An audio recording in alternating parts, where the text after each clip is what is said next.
تجھے سوچنے سمجھنے والا، غور تدبر کرنے والا بنایا۔ اس نے تیری شکل بنائی اس پانی سے، پھر اس نے تیری عقل بنائی، اور پھر تجھے دنیا میں بھیجا، اور تیری آنے کی آمد کا اظہار تیرے ماں باپ کے ذہنوں میں مچل رہا تھا کہ دنیا میں آنے کا تیرا ایک نیوتا آیا، ایک اعلان ہوا کہ تجھے دنیا میں آنا ہے۔ اور جو جو تجھے دنیا میں آنے کا تیرا وقت قریب ہوتا گیا، رب نے اپنے بندے جو تیری ماں اور تیرا باپ ہیں ان کے دلوں میں، ان کے ذہنوں میں یہ خیال ڈال دیا کہ وہ تیری پیدائش کے ویلے، تیرے پیدائش کے وقت، تیرے پیدائش کو سہل بنانے کے لیے مختلف تدابیر سوچے، تیرے لیے کپڑے خریدے گئے، انہیں چھوٹے سے تھیلے میں ڈالا گیا، تیرے لیے اور ایسی چیزیں خرید کر ماں باپ نے رکھ لی، اور رب کی رحمت پہ نظر رکھ لی کہ جب رب کا حکم ہوگا، جب کریم کا کرم ہوگا، اللہ ہمیں اولاد دے گا۔ پھر اس نے تجھے دنیا میں وارد کیا۔ جیسے ہانڈی ابلتی ہے، پانی کو اچھالتی ہے، ویسے رب نے حکم دیا تیرے ماں کے پیٹ کو کہ کن ہو جا، ابل جا۔ تیری ماں کا پیٹ ابلا اور تو ابل کر پیٹ سے باہر آ گیا۔ او اللہ اکبر کبیرہ، میرے مولا تیری شان کتنی بلند ہے، تیرا مقام کتنا بلند ہے، تیری تدابیر کتنی خوبصورت ہے، تیرا انداز تخلیق کتنا خوبصورت ہے۔ تو نے اتنا خوبصورت بندہ بنایا، آنکھیں بنائی، چہرہ بنایا، زبان بنائی۔ پھر یہاں بات نہیں رکی، پھر تجھے اگلی زندگی میں دیا، تیری ماں کے سینے سے دودھ کے چشمے جاری کیے۔ تجھے اپنے بندے کے رزق کا کتنا خیال ہے، تجھے کتنی فکر ہے اپنے بندے کے رزق کی، تو نے اسے رزق دیا۔ پھر جب رزق تو پیتا رہا، تیرے اندر توانائی، طاقت، قوت آتی رہی، پھر اس مالک نے سوچا کہ تیرے منہ کے اندر جو میں نے مقام اور مرکز بنایا ہے، تیری دانت اگنے والی جگہ، وہاں دانت پیدا کیے، تو خوراک کھانے لگ گیا۔ تو پہلے پیٹ کے بل، پھر ہاتھوں کے بل، پھر اپنے دو پاؤں کے بل چلنا شروع ہو گیا۔ اب دنیا تیرے سامنے ہے، بہاریں تیرے سامنے ہے، تو سب کی آنکھوں کا تارا بن گیا، سارے تجھ سے پیار کرتے ہیں، سارے تجھ سے محبت کرتے ہیں۔ تو بڑھتا گیا، پھلتا پھولتا گیا، اور پھر ایک مقام یہ آیا، ایک وقت ایسا آیا کہ تیری محنتوں کا تجھے تیرے رب نے صلہ دیا، تجھے وہ مقام دے دیا، جو حیثیت دے دی کہ تیرا مقام بلند کر دیا، اسے خوبصورت کر دیا، اس مقام کو روشن کر دیا۔ اگر تیری تربیت اچھی تھی، تیری محنت میں زور تھا، تیرے اندر فہم و فراست، تدبر کرنے کی صلاحیت تھی، اس نے تجھے بادشاہ وقت بنا دیا، اس نے تجھے عالم دین بنا دیا، اس نے تجھے ایک پڑھا لکھا کاروباری انسان بنا دیا۔ او بندے کدھر جا رہے اپنے رب سے مایوس ہو کے؟ اپنے رب سے کیوں مایوس ہو رہا ہے بندے؟ تیرے رب کا تجھ پر کتنا کرم ہے، اس نے تجھے کتنا نوازا۔ تو سو گیا، پھر بھی تیری سانسیں چلاتا رہا، تیرے جسم بڑھتے رہے، تو بڑھتا رہا، پھلتا پھولتا رہا، پھر آگے یہ سلسلہ چلتا رہا، پھر وہ مقام آ گیا، یہ بچہ، یہ بچی، یہ بچہ کل کے مستقبل کا باپ بن گیا، اور بچی ماں بن گئی۔ تو رب کی کتنی خوبصورت حکمت عملی ہے کہ وہ پانیوں سے شکلیں بناتا ہے۔ شعر نمبر 66، تدبیر ربوبی عرشاں اتے چھاٹا آباں کردہ، نال وجود دے ماسا ماسا سفر زمیناں کردہ۔ تدبیر طریقہ، ربوبی رب کا، عرشاں اتے آسمانوں پہ، چھاٹا آباں، آب کہتے ہیں پانی کو، پانیوں کا چھانٹا یعنی بارش۔ ایک اور شان دیکھو میرے رب کی، ایک اور شان دیکھو میرے مالک کی۔ آباں کردہ یعنی اللہ کی تدبیر دیکھو کہ آسمانوں کی بلندیوں پر کیسے پانی کا چھڑکاؤ کرتا ہے بارش کی شکل میں۔ نال وجود دے ماسا ماسا، اور پھر اگلی شان دیکھو، پھر جو اتنا بڑا زیادہ پانی تھا اس کی بارگاہ میں، اس کو پھر قطرہ قطرہ، ماسا ماسا، قطرہ قطرہ سفر زمینہ کرتا۔ وہ جو قطرے ہیں پانی کے، چھوٹے چھوٹے بارش کے قطرے ہیں، پھر وہ زمین کی طرف آتے ہیں۔ میرے رب آسمان والے تیری کیا شان ہے، تو آسمانوں پر جب بارشیں برساتا ہے تو چھوٹے چھوٹے حصوں میں، چھوٹے چھوٹے قطروں میں تو زمین تک لے کے آتا ہے۔ یہ رب کی ایک اور شان بیان ہو رہی ہے۔ جس انداز سے آسمانوں سے پانی زمین کی طرف رخ اختیار کرتا ہے، اگر وہ پانی اسی شکل میں زمین پر آ جائے تو آپ کیا سمجھتے ہیں؟ کچھ عرصہ پہلے سونامی، سیلاب، طوفان آئے تھے، کچھ بھی نہیں بچا، کچھ بھی نہیں بچا۔ تو تم کیا سمجھتے ہو کہ یہ جو سیلاب ہیں، سمندر ہیں، یہ بحیرہ اوقیانوس ہے، اتنے بڑے بڑے دریا ہیں، اتنے بڑے بڑے سمندر ہیں، ان کا پانی اگر آپ دیکھو کتنا زیادہ ہے، ان پانیوں کے اندر مخلوقات کتنی زیادہ ہیں، کتنا زیادہ پانی ہے زمین پر، اور دیکھو یہ آسمان سے اسی مقدار میں گرتا ہے۔ سوچو اگر کسی جگہ بارش ہو تو نالے چڑھ جاتے ہیں بارشوں کی وجہ سے، تو سوچو میرے پترو، اگر وہ نالا چڑھ جاتا ہے بارشی پانی سے، تو سوچو جس مالک نے پانی بھیجا ہے اس کے پاس پانی کی مقدار کتنی زیادہ ہوگی۔ اگر وہ پانی اسی مقدار میں زمین پر گرنا شروع ہو جائے، کیسی رب کی ٹیکنالوجی ہے! اگر وہ پانی اسی انداز میں زمین پر گرنا شروع ہو جائے تو جہاں پانی پڑے نا بیٹا، وہاں پر کچھ بھی نہ رہے، یہ سونامیاں، یہ کچھ بھی نہیں ہے۔ لیکن دیکھو اس کی حکمت، اپنے بندوں سے کتنا پیار کرتا ہے۔ اسے پہاڑوں کا بھی احساس ہے، اور پہاڑوں کے دامن میں پھوٹنے والا، پیدا ہونے والا نرم ملائم کومپل، نرم ملائم سا پودا، اس کا بھی اس کو احساس ہے۔ کتنی خوبصورت تدابیر ہے اس کی۔ اتنی تیزی سے پانی نہیں گراتا کہ سب کچھ غارت ہو جائے گا، ختم ہو جائے گا، خراب ہو جائے گا۔ قطرہ قطرہ، ماسا ماسا پانی زمین پر پھینکتا ہے۔ کبھی اس کی مقدار بڑھ جاتی ہے قطرے کی، کبھی بالکل فہار بن جاتی ہے۔ سوچو یہ میرے رب کی کیا ٹیکنالوجی ہے! یہ رب کی کون سی ٹیکنالوجی ہے، کون سی چھاننیاں لگی ہوئی ہیں جو پانی کو اتنا ہی نیچے اتارتے جتنا اس کو حکم ہوتا ہے۔ ہواؤں کے اندر ٹھنڈک دے دیتا ہے۔ یہ جو ہوائیں چلتی ہیں، ابھی سردیاں ہیں تو جنوری کی ہوائیں بڑی سخت ہیں، یہ ہوائیں چلاتا ہے، بارشیں برساتا ہے، بڑے بڑے درختوں کو پانی ملتا ہے، چھوٹے چھوٹے پودوں کو پانی ملتا ہے۔ اگر جس مقدار سے پانی اس نے رکھا ہوا ہے اپنے خزانوں میں، اگر اتنا ہی زمین پہ انڈیل دے تو زمین کا کخ نہ بچے، زمین میں کچھ بھی باقی نہ رہے۔ لیکن اس کا اپنا ایک طریقہ ہے، اس کا ایک اپنا انداز ہے، اس کا ایک اپنا نظام ہے۔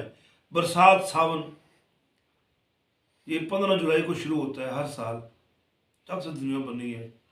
تو سوچو میرے بچوں، کیا معاذ اللہ استغفر اللہ، کیا اس کے پاس کیلنڈر ہے جس سے وہ دیکھتا ہے کہ میں نے بارش کب برسانی ہے؟ کیا اس کے پاس کوئی سسٹم ایسا ہے کہ سردیاں کب آنی ہے، گرمیاں کب آنی ہے؟ سب خفیہ تدابیر ہیں، یہ ساری خفیہ تدابیر ہیں جو چل رہی ہیں اس کے خزانوں میں۔ یہ چکی چل رہی ہے، اس کو حکم چل رہا ہے۔ تو یہاں شاعر کہہ رہے ہیں کہ اگر اسی انداز میں آسمانوں سے پانی گرتا جس طرح ہے تو زمین پر کچھ بھی نہ بچتا۔ شعر نمبر 67 ہے، 67 دوسرا پڑھ لیجیے۔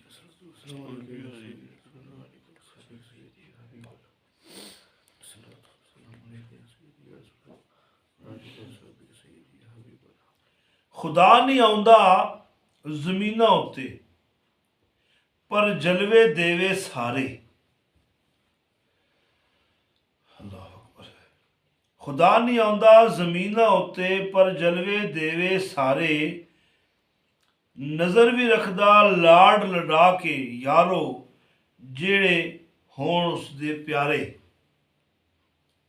یہاں بیٹھے اگر آپ اس چیز کو سمجھتے ہیں تو یہ اللہ کا کرم ہے، آپ کو اس کا کرم ہے آپ پر، کہ خدا نہیں آتا، خدا نہیں آتا زمینوں کے اوپر، لیکن اس کے جلوے ہر طرف نظر آتے ہیں، ہر طرف نظر آتے ہیں۔ نظر بھی رکھدا، وہ نظر ہے اس کی، لاڈ لڈاوے، وہ پیار بھی کرتا ہے، لاڈ بھی کرتا ہے اپنے بندوں سے۔ یارو دوستو، جڑے ہون اس دے پیارے، جڑے ہون اس دے پیارے، جو اس کے پیارے ہوں۔ اب خدا نہیں آندہ زمینہ ہوتے. میں ایک مثال دے رہا ہوں. آپ یہاں بیٹھے ہوئے ہیں, ٹیلی ویژن یہاں پڑا ہوا ہے, ٹیلی ویژن کے اوپر آسٹریلیا, سمارٹا, جاوا جو دنیا کے آخری ممالک ہیں, وہاں پر چلنے والا کوئی پروگرام آپ یہاں بیٹھ کے دیکھ رہے ہیں, وہ وہاں رہا ہے لائیو, آپ یہاں دیکھ رہے ہیں. آپ اپنے میلاد پاک کی محفل کو لائیو چلاتے ہیں. جو لوگ محفل میں نہیں ہیں, وہ جہاں کہیں بھی ہیں, وہ خود کو وہی محسوس کرتے ہیں جیسا ادھر ہو رہا ہے وہ ان کو ادھر نظر آتا ہے. ان موبائل کیمروں کے اندر ایسی کون سی ریز ہیں جو ان چیزوں کو ہواؤں میں بکھیر دیتی ہے. انسان بڑا صحت مند دماغ کے ساتھ بڑے اچھے فیصلے کر رہا ہے. یہ کیمیائی عمل ہے جسے کیمسٹری بولتے ہو آپ. تو یہ کیسے لہروں کے اندر یہ سارا کچھ جا رہا ہے. اگر یہ سب کچھ لہروں کے اندر جا رہا ہے اور یہ لہروں میں بنانے کے لیے اللہ تعالیٰ نے اگر انسان کو اتنی عقل دی ہے تو اس کی شان کیا ہوگی, میرے مالک کی, میرے اللہ کی شان کیا ہوگی. تو یہاں شاعر کہتا ہے کہ رب زمین پر نہیں آتا لیکن اس کے جلوے ہر طرف نظر آتے ہیں. اس کے جلوے ویرانوں سے لے کر بہاروں تک, صحراؤں سے لے کر پہاڑوں تک, باغ بہاروں سے لے کر ندی نالوں تک, اور پہاڑ کی چوٹیوں تک, ٹھنڈی ہواؤں تک, ہر جگہ وہ نظر آتا ہے. اس کے جلوے ہر طرف موجود ہیں. آپ ایک چھوٹی سی کوئی بھی ایک ایگزامپل کر لیں, مثال تھوڑی سی لے لیں, چھوٹی سی آپ لے لیں کہ جو بھی رات کی کالی چادر تھی ابھی اترتی جا رہی ہے, فجر ہونے والی ہے, تو یہ رب ہی ہے نا پتھر, یہ خدا ہی تو ہے نا. تو ایسی کتنی مثالیں ہیں, میں کتنی مثالیں آپ کو گنواؤں. تو رب تو ہر جگہ نظر آتا ہے, وہ نظر بھی رکھتا ہے, وہ نظر بھی رکھتا ہے اور لاڈ بھی کرتا ہے. کن سے؟ ان سے, جن سے پیار کرتا ہے. کن سے؟ ان سے, جن سے پیار کرتا ہے. اور وہ پیار کس سے کرتا ہے؟ جو اس کی ذات پر غور کرتے ہیں, تدبر کرتے ہیں, اس کی حکمت پر غور کرتے ہیں, اس کی حکمت عملی کو سمجھنے کی کوشش کرتے ہیں, جستجو کرتے ہیں, جد و جہد کرتے ہیں. ان سے بڑا پیار کرتا ہے, بڑا لاڈ لگاتا ہے میرا سونا رب. اور اس کو بہت پیارے ہوتے ہیں, اس کو بہت پیارے ہوتے ہیں.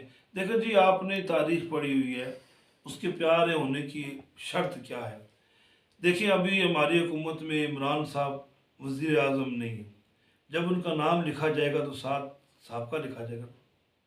کوئی ایم پی ہے, جب وہ ریٹائر ہو جائے گا یا اسے سیٹ چلی جائے گی تو جب اس کا ہم لکھیں گے تو سابق لکھیں گے, سابق ایم این اے یا سابق ایم پی اے. تو کسی اللہ کے ولی کے ساتھ بھی سابق لکھا دیکھا ہے؟ نہیں دیکھا. داتا علی حجویری سابق ولی, تو معاذ اللہ استغفر اللہ, سابق ولی تو نہیں لکھا. آپ کے ٹیچر ہیں, استاد ہے, ہیڈ ماسٹر صاحب ہیں, کوئی منسٹر ہے, بیرسٹر ہے, بیوروکریٹ ہے, کوئی بھی ہے, جب تک اپنی پوسٹ پر ہے اس پر لکھا جائے گا. لیکن جب وہ چلا جائے گا تو اسے سابق آ جائے گا, یا بریکٹ میں آر یا رے لکھا جائے گا, یعنی ریٹائرڈ, سین سابقہ. تو کیا کسی اللہ کے ولی کے ساتھ بھی سابقہ لکھا ہے آپ نے؟ کبھی سنا ہے, پڑھا ہے؟ نہیں بات بتا رہا ہوں آپ کو, نہیں ہوا نا. کیونکہ یہ سابقہ وہ ہوتے ہیں جو دنیا دار ہوتے ہیں, لیکن جو اللہ والے ہوتے ہیں ہر دور میں موجود ہوتے ہیں. آج بھی داتا علی حجویری چلے جاؤ, آج بھی لاہور کی سرزمین داتا علی حجویری کے گیت گا رہی ہے. آج بھی اللہ کے ولی موجود ہیں. آج 2023 کے اندر بھی داتا علی حجویری پورے لاہور کو کیا, پوری کائنات کو دیکھ رہے ہیں. حافظ جی عبد الکریم رحمۃ اللہ تعالیٰ علیہ, آپ کے نام کے ساتھ بھی سابقہ نہیں ہے. اور میرے پیر و مرشد, میرے روح رواں, میرے جان کل پیر شاہ غازی پیر دمڑیاں والی سرکار اور میاں محمد بخش رحمۃ اللہ تعالیٰ علیہ, کیا ان کے ساتھ بھی لکھا ہے سابقہ ولی؟ نہیں. کیوں میرے پتروں؟ جو ہمیشہ والے کے ساتھ مل جاتے ہیں وہ ہمیشہ رہنے والے ہیں. اللہ ان سے ہمیشہ پیار کرتا ہے, اللہ ہمیشہ ان کے ساتھ محبت کا سلوک روا رکھتا ہے. شعر نمبر 68 ہے جی, 68. سبحان اللہ یارو ذات پیاری جو واقف خوب خواب خیالاں. سبحان اللہ یارو ذات پیاری جو واقف خوب خیالاں, جو ہوسی اس وچ زمانے اور نبدا سب حالاں. سبحان اللہ, یہ تعریف ہے اللہ کی, اللہ پاک ہے, یار دوست ذات پیاری، اس کی ذات پیاری ہے جو واقف خوب خیالاں، وہ واقف ہے آپ کے خوب خیالوں سے، واقف ہے آپ کے اندر اٹھنے والے خیالوں سے، واقف ہے جو ہوسی وچ زمانے، جو جہان کے اندر ہوگا، کائنات کے اندر ہوگا، وہ نبدا سب حالاں، وہ جانتا ہے سب حال، کائنات کے اندر جو ہو چکا ہے، جو ہونے والا ہے، سب جانتا ہے۔ یہاں اللہ کی پاکی بیان کی جا رہی ہے، سبحان اللہ کہا جا رہا ہے۔ کیا کہا جا رہا ہے؟ سبحان اللہ کہا جاتے ہیں۔ ایک مرتبہ روایات میں یہ بات لکھی ہوئی ہے کہ حضرت ابراہیم علیہ السلام خلیل اللہ کے متعلق فرشتوں نے اللہ سے کہا کہ مولا خلیل آپ کو بہت پیارا ہے، تجھے خلیل بہت پیارا ہے، تو خلیل کی کوئی شان ہم دیکھنا چاہتے ہیں، خلیل کی کوئی شان دیکھنا چاہتے ہیں۔ تو بات سبحان اللہ سے چلی، تو سبحان اللہ کے متعلق یہ واقعہ کتابوں میں ملتا ہے۔ تو اللہ نے فرشتوں سے کہا کہ تم پھر آزماؤ، میرے خلیل کو، دوست کو آزماؤ۔ ایک فرشتہ حالت بشریت میں ایک انسان کی شکل میں زمین پر آ گیا۔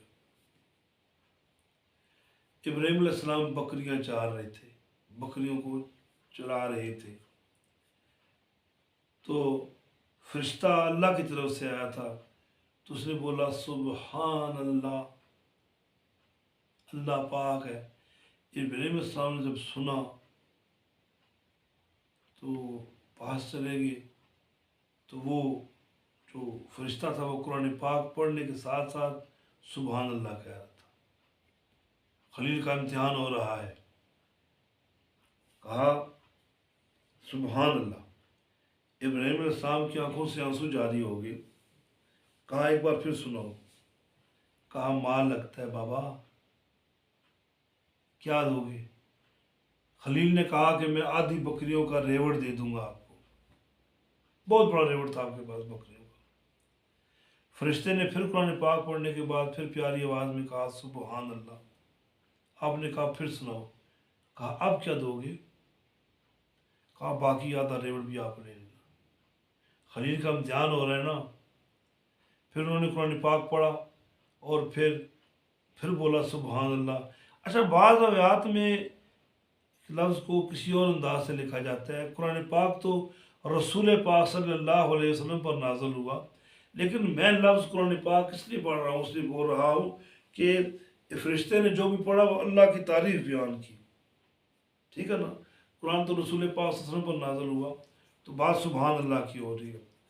آدھا ریوڑ بھی دے دیا، کہا پھر سناؤ، کہا آپ کیا دو گے؟ کہا سناؤ۔ جب سنایا تو کہا کہ ایسے ہے کہ اتنا بڑا بکریوں کا ریوڑ ہے، یہ کیسے آپ سنبھالو گے؟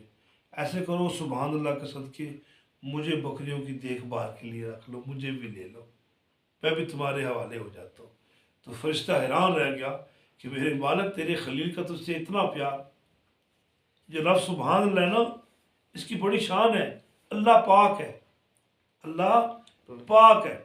تو یہاں پر شاعر کہہ رہا ہے سبحان اللہ یارو ذات پیاری جو واقف خوب خیالاں، پاک ہے وہ ذات جو تیرے اندر اٹھنے والے ہر خیال کو جانتی ہے اور اچھے طریقے سے جانتی ہے، اور اس کا وہ رد عمل بھی جانتی ہے جو تیرے ذہن میں بنا ہوا ہے کہ تو کوئی عمل کر رہا ہے، اس عمل کے کرنے کے بعد تو کیا کرے گا، یہ کام بھی، یہ بھی تیری حرکت کو تیرا خدا بہتر جانتا ہے۔ جو ہوسی اس وچ زمانے، جو زمانے میں ہوگا اس میں، وہ نبدا سب آنا، نبدا یعنی جانتا ہے، نبنا نظر آنا، محسوس کرتا ہے، جانتا ہے کہ جو کچھ نبدا سب حالاں، وہ سب حالوں سے واقف ہے، انسان کی ہر حالت سے، ہر حرکت سے، ہر خوبی سے واقف ہے۔ شعر نمبر 69 ہے جی، یعنی 69۔ اصل دھیان یارو رب ہی کردہ جو آباں شکلاں کردہ، کل حیاتی سانو جھوٹ بھلیکھا بندہ دم غیراں دا بھردہ۔ اصل دھیان، اصل خیال کرنا، یارو رب ہی کردہ، رب ہی کرتا ہے، جو آباں شکلاں کرتا، جو پانیوں سے شکلیں بناتا ہے۔ کل حیاتی سانو جھوٹ بھلیکھا، جھوٹ کو کہتے ہیں بھلیکھا، وہم، پوری زندگی میں یہ وہم اور جھوٹ پر چلتے رہتے ہیں، بندہ دم غیراں دا بھردا، بندہ دوسروں پر اعتماد کرتا ہے، دوسروں کی مدد پر اعتماد کرتا ہے۔ یہاں پر شاعر کہہ رہا ہے کہ اگر تم دیکھو اے بندے خدا کے، اگر تم دیکھو حقیقی دھیان، حقیقی خیال سونا پیارا رب کرتا ہے، جو پانیوں سے شکلیں بناتا ہے، جو پانیوں سے شکلیں بناتا ہے۔ پوری زندگی ہمیں یہ وہم پڑا رہتا ہے، ہم جھوٹے ہوتے ہیں، جھوٹ پر مبنی ہوتے ہیں، ہم دوسرے لوگوں پر انحصار کرتے ہیں۔ وہی تجھے کچھ چاہیے تو اپنے رب سے کیوں نہیں مانگتا؟ اپنے رب سے کیوں نہیں مانگتا؟ اس کی چوکھٹ پر کیوں نہیں جاتا؟ اس کی بارگاہ میں سجدہ کیوں نہیں کرتا؟ سجدے کو بڑا مقام حاصل ہے، اللہ کا حکم ہے نا، سجدہ اللہ کا حکم تھا نا، سجدہ ہاتھوں پر بھی ہو سکتا تھا، لیکن سر جسم کی بلند ترین چیز ہے۔ جو سر ہے یہ جسم کا بلند ترین حصہ ہے۔ رب کعبہ کی ذات نے کہا کہ اسے میرے سامنے جھکاؤ، یہ عظمت کی نشانی ہے، یہ بڑے پن کی نشانی ہے، یہ عزت کا معیار ہے۔ رب نے کہا کہ اس کو میری بارگاہ میں جھکاؤ، اس کو میرے حضور پیش کرو، سجدہ ریز ہو جاؤ۔ جب تم سجدہ ریز ہو جاؤ گے، تم جتنے جتنے زمین پر جھکو گے میں تمہیں اتنا ہی بلند کرتا جاؤں گا، تمہیں اتنا ہی مقام مرتبہ دیتا جاؤں گا۔ اور بندے تو کس وے میں پڑا ہے، تجھے کیا بھلیکھے، تینوں ایویں پین بھلیکھے، رب بندے وچ اندر رہندا تینوں ایویں پین بھلیکھے۔ رب رب کردے بڈھڑے ہو گئے ملا پنڈت سارے، رب دا کھوج کھرا نہ لبا، سجدے کر کر ہارے، رب تے تیرے اندر وسدا، تو کردہ کیوں نہیں نظارے۔ رب تیرے اندر موجود ہے تو تو جناب علی، یہ آج کل کے جو نظام بنا ہوا ہے نا، پیسے سے کام نکلوانا، رشوت دینا، یہ کرنا، یہ بہت غلط کام ہے، اور اسے کتاب میں شرک صغیر کہا گیا۔ کیا کہا گیا ہے؟ کیا کہا گیا ہے؟ شرک صغیر۔ یہ چھوٹا شرک ہے کہ تم رب کو چھوڑ کر کسی بندے کی منتیں کرو کہ بھئی نوکری دلوا دو، میرا فلاں کام کر دو، میرا فلاں کام ہو جائے۔ رب کہتا ہے تو بندہ میرا ہو کے اور پھر امید غیروں سے رکھتا ہے، تو پھر امید غیروں سے رکھتا ہے۔ تیرے سارے کام میں نے کیے ہیں، سب سے مشکل کام تیرا دنیا میں آنا تھا۔ تنگ و تاریک ماں کے پیٹ میں جہاں 6 انچ جگہ تھی، تجھے 6 انچ رکھنے والا تیرا خدا تجھے زمین پر لے کے آیا۔ سب سے مشکل کام تیرا بننا، تیرا قائم ہو کر دنیا میں آنا، سب سے مشکل ترین کام تھا۔ یہ کس نے کیا؟ تیرے رب نے کیا۔ تو ماں کے پیٹ کے 3 پردوں میں تھا، ککھ کام نہیں کرتا تھا، ککھ عبادت نہیں کرتا تھا، تجھے تیرے رب نے رزق دیا، تجھے سب کچھ دیا۔ اب دنیا میں آ کر تو لوگوں پر انحصار کرنا شروع ہو گیا، فلاں تیرا یہ کام کر دے گا، فلاں تیرا یہ کام کر دے گا۔ نہیں ہے، قطعاً ایسا نہیں ہے۔ تو رب کی بارگاہ میں جھک، رب کی بارگاہ میں جا، اور اس کے لیے وسیلہ لے کر جا، اللہ کے محبوب صلی اللہ علیہ وآلہ وسلم کا اور اللہ کے محبوب کے ولیوں کا۔ آخری شعر نمبر 70 ہے جی۔ اب آگے ترتیب سیدھی ہوگی 5 کی، 6 اشعار آج پڑھے میں نے۔ شعر نمبر 70 پڑھ رہے ہیں۔ لوڑ جے کرسیں ہر جا ملسی، خانہ پاک کل خدائی۔ لوڑ جے کرسیں ہر جا ملسی، خانہ پاک کل خدائی۔ کل جہانہ وچ بس گھر جس دا، او حاضر اے ہر جائی، او حاضر اے ہر جائی۔ لوڑ جے کرسیں، لوڑ کہتے ہیں تلاش کرنا، اگر تو تلاش کرے گا ہر جا ملسی، وہ مالو تجھے ہر جگہ ملے گا، تجھے ہر جگہ ملے گا، وہ تجھے ہر جگہ ملے گا۔